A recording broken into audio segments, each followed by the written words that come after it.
Before we begin, I would like to thank Bill Winters, fellow percussionist and band director at Blackhawk Middle School in Bensonville, Illinois, District 2, for sponsoring these Illinois IMEA percussion tutorials. The required music you would need for this video is solo number 4, found on page 38 of the Primary Handbook for Timpani, written by Garwood Whaley. I will show this on the screen so you can reference it during the instruction. Once again, please remember to subscribe, leave some comments below, or feel free to email me at crisantidrum@gmail.com if any questions or concerns. Now into the presentation. So before we actually begin the etude, let's talk about some of the performance fundamentals of playing timpani. Now I realize most of you do not have timpani at home, right? Or perhaps you may have a practice pad, and or if you're lucky enough to have a drum set, that's great too, to get the rhythms. So, performing in timpani is getting rhythms and what else? Pitches. Aha. So pitches, that's where the piano, I always like to have a piano near me when I play timpani so I could kind of hear the pitches. The next best thing, of course, if you're in a performance situation, you're not going to have a piano, is a pitch pipe. Now the pitch pipe basically looks like this, and you have an indicator, and you hear, you punch into a note, and you kind of get that note. So the idea is you hear some different pitches, and then we're going to talk about how to tune that a little bit later. So again, a pitch pipe is very important, and or piano. Okay, I usually like to play some of the things on piano first and bass clef. Well, let's talk about that. So number one, timpani is written in bass clef, different from your bells and your xylophone, which are treble clef. So it's really important to memorize the notes in bass clef, as you can see on the screen. So once you have that memorized, you'll go on and learn how to get the notes out of the drum. Now, here's where the range is very important, the sizes of the drums. Normally, if you're in a situation, you might have 4 drums. You'll have a big 32, a 29-inch drum, a 26-inch drum, and a 23. Each have different ranges of notes.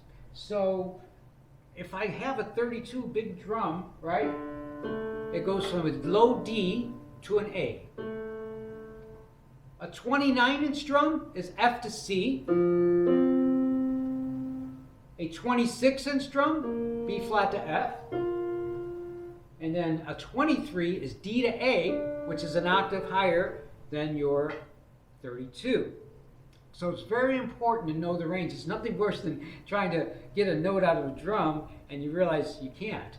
It's not capable of getting that pitch. So it's very important to memorize, again, the clef, the bass notes. Try to memorize the sizes of the drums and what note they get. Now let's talk about getting intervals. Now intervals are spaces between a note. As you see on the screen here, it gives you a C to a D, and that's called a major second, because it's a second note of a scale. The next one, it'll be a third, major third, because it's a third note. Sounds like that.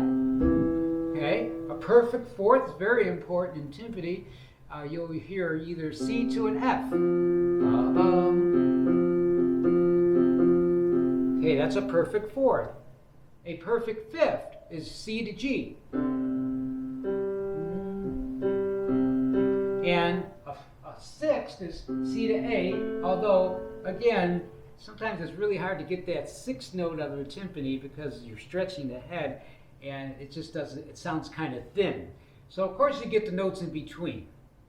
Okay, that's very important, getting the notes in between. All right, so if you don't have a piano, right, you use the pitch pipe, and let's talk about, getting a note on here. Now again, I happen to have a 29-inch drum, and I have an F on the bottom. So say I want to get to an A, right, from that note. Lots of ways you could do it.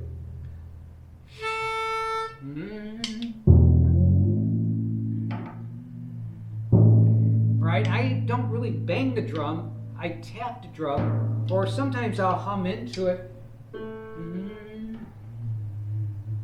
And when you hum into the drum, it comes right back to you.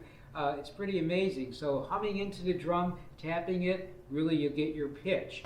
So let's practice getting some pitches on this drum, the same way we were doing earlier from C to D, but this time I'm going to go F to a G. To a G. So I kind of hear it before I strike it. So let's try F to an A.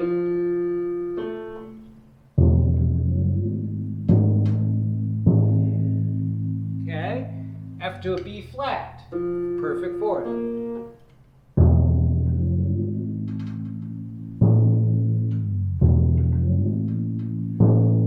Okay, and finally the fifth, you're going to go way up on the pedal.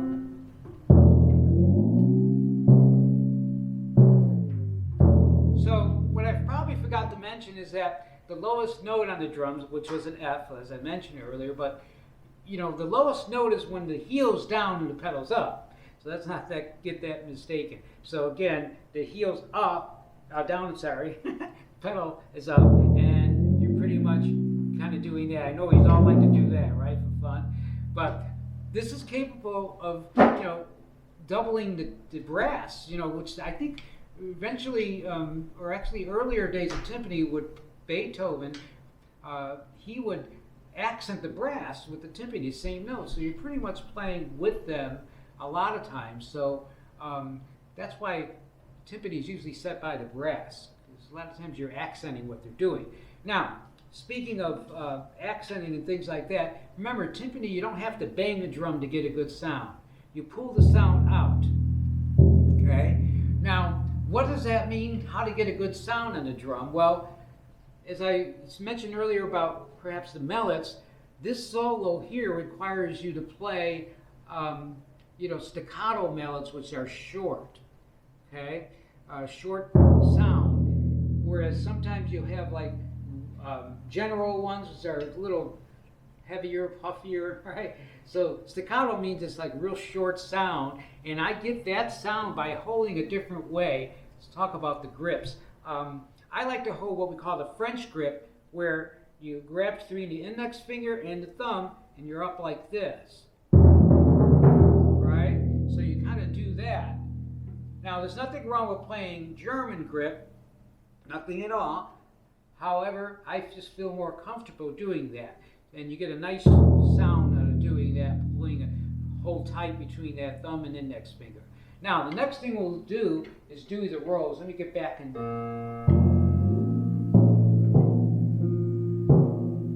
Okay, so now as far as technique, okay, I grip really tight, and when you do rolls on the timpani, you don't do like a snare drum roll, okay? You do what we call single strokes, and where you play on the drum is very important. You play at the edge of the drum, not in the center. If you play in the center, you get this. It doesn't really vibrate, right? So the idea, hitting right off. Okay? Now, speaking of the rolls again, you pretty much want to do this. Practice single stroke rolls. Play maybe 8 into 16ths, like 1, 2, 3, 4.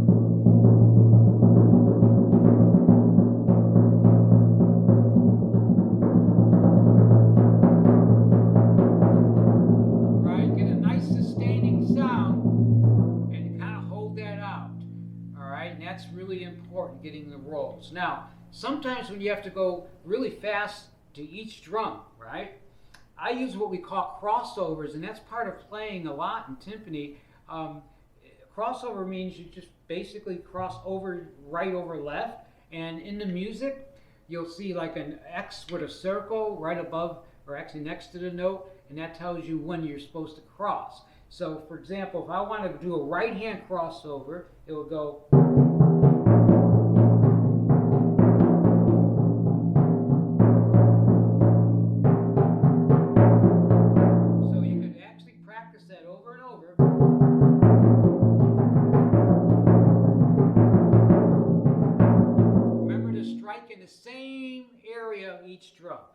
Okay, so another way. Okay, now practice it also on the left.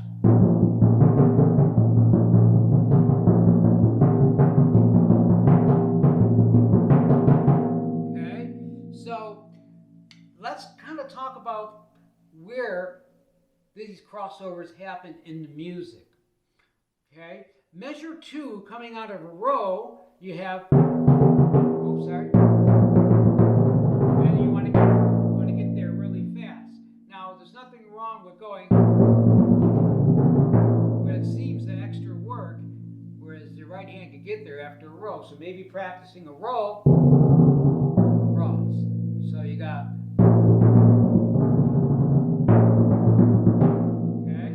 another area I was done that is measure 5. Again, it's okay to practice it this way, right? But I crossed over. Again. And then, so if I practice 5 into 6, measure 5.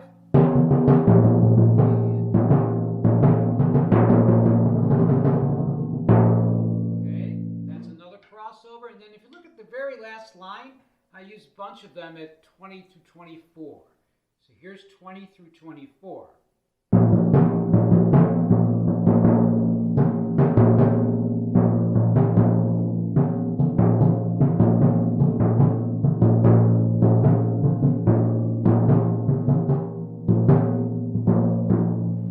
Okay, now take note that it's individualized.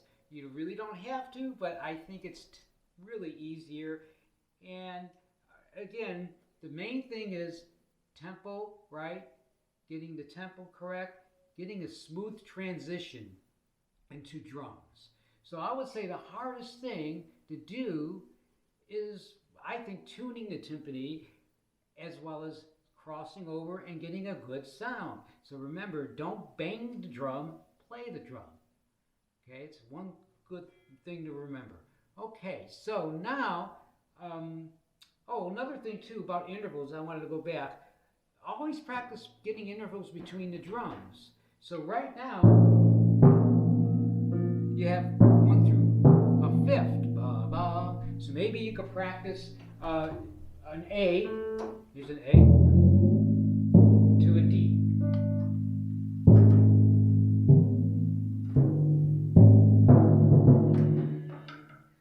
So kind of practice that, going up by 4ths. So here's the G now. And I want to go maybe to a C.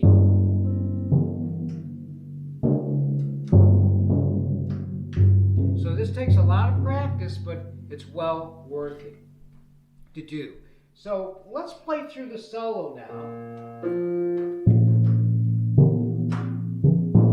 Okay, and I'm going to play a little slower. Now, a word about the tempo is if you look at the original book, it says 126 to 138. That's pretty fast. However, as I discovered looking on the notes for the Illinois IMEA District 1, they have a tempo written in between 100 and 112. Okay, so it's kind of important to maybe get that tempo correct. And if I click out 112, the fastest you play it, right, would be about 1, 2, 3, 4. Bum, bum, bum, bum, bum, bum, bum. All right, so I'll play through it probably slower now to make sure that you can hear each kind of transition. So I'm thinking bum, bum, bum, bum, bum, bum, bum.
have a lot of fun with this. The idea, again, is really check the rhythms. There's some complicated things between the dotted 8th and 16th, which is like 1E and a 2E and a 1, not ba ba ba ba ba ba ba. That's kind of played as a triplet. So kind of keep that in mind, and it tells you right at the beginning of the piece. Check out the different sticking patterns, right? As you notice, I did write in stickings here, and you should do the same. Write stickings in.